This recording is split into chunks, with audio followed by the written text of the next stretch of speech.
کہ پچھلی والی نسل تھی نا، آپ کی جو مائیں تھیں، آپ بھی ہو سکتا ہے، میں آپ کو نہیں کہہ رہا، کیونکہ آپ کی پچھلی نسل کی میں نے روایتیں پڑھی ہیں جی، وہ جب پریگننٹ ہوتی تھی نا تو وہ قرآن پڑھتی تھیں، وہ تلاوت کرتی تھیں، وہ خیرات صدقہ کرتی تھیں، وہ منتیں مانتی تھیں، وہ یہ کام کرتی تھی۔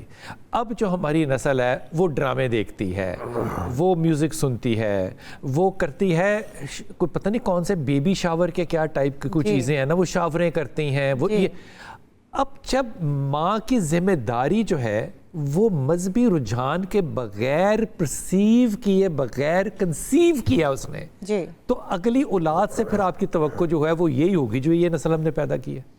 بالکل ایسا ہے، اور میں یہاں پر سب سے زیادہ قصوروار بھی اس لیے ماؤں کو سمجھتی ہوں کیونکہ نبی کریم صلی اللہ علیہ وسلم نے ماں کی گود کو پہلی درسگاہ قرار دیا ہے۔ تو اگر باپ یہ ذمہ داری پوری نہیں کر سکا اپنی بیٹی کو پڑھانے کی، اور بیٹی باشعور معاشرے کے اندر زندہ ہے، تو آج کل تو سوشل میڈیا کا دور ہے، یوٹیوب، ہر چیز، گوگل، ہر چیز، اب تو اے آئی آ گیا، قرآن پاک، تجوید، قرات، تفسیر، ترجمہ، سب کچھ ہمارے پاس، تاریخ ہمارے پاس موجود ہے۔ آپ اگر وقت کے دامن میں تنگی ہے، ورنہ میں یہاں پر آپ کو سینکڑوں وہ مسلم خواتین گنوا سکتی ہوں جنہوں نے اس معاشرے کی تعمیر و ترقی میں کردار ادا کیا۔ پہلی یونیورسٹیز دنیا کی مسلم یونیورسٹی بنائی تھی، اور پھر آپ دیکھیے کہ آج کے دور کے اندر بھی ایسی مثالیں موجود ہیں، لیکن ہم زیادہ برائی کی طرف اٹریکشن ہے اس کے اندر، ہم اس طرف جاتے ہیں۔ تو سب سے پہلے جو بات علامہ صاحب کر رہے تھے کہ ماؤں کو اپنی گود کو ایجوکیٹ کرنا ہے، اسکلفل کرنا ہے، اور اس کے بعد اپنی ذمہ داری کو پہچاننا ہے کہ وہ تخلیق اور تعمیر میں اللہ کی نائب ہے زمین پر۔ دیکھیے بے نظیر میری آئیڈیل،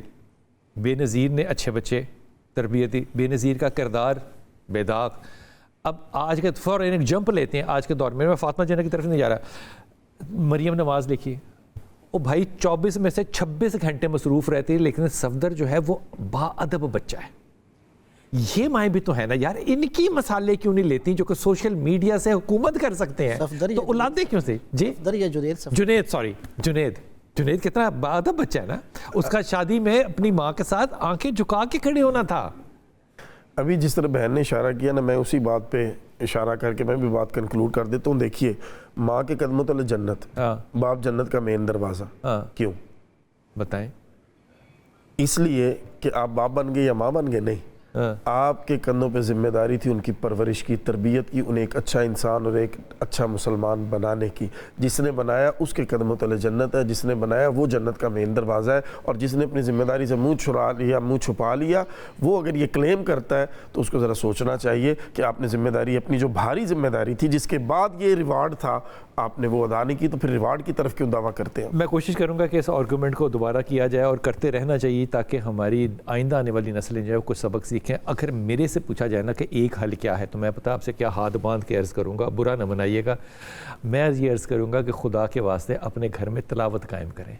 آپ جب صبح اٹھتے ہیں نا تو آپ کو تلاوت کی آواز آنی چاہیے۔ اگر آپ اتنے بد نصیب ہیں کہ آپ کے گھر میں کوئی مرد اور عورت، کوئی بچہ جو ہے وہ قرآن پاک کھول کے تلاوت نہیں کر سکتا، تو آپ لوگ آج کل فون پہ تلاوت لگا سکتے ہیں۔ اب ایسے ڈیوائسز آ گئے جن کو آپ سوئچ میں لگا دیں تو 24 گھنٹے تلاوت کرتے ہیں۔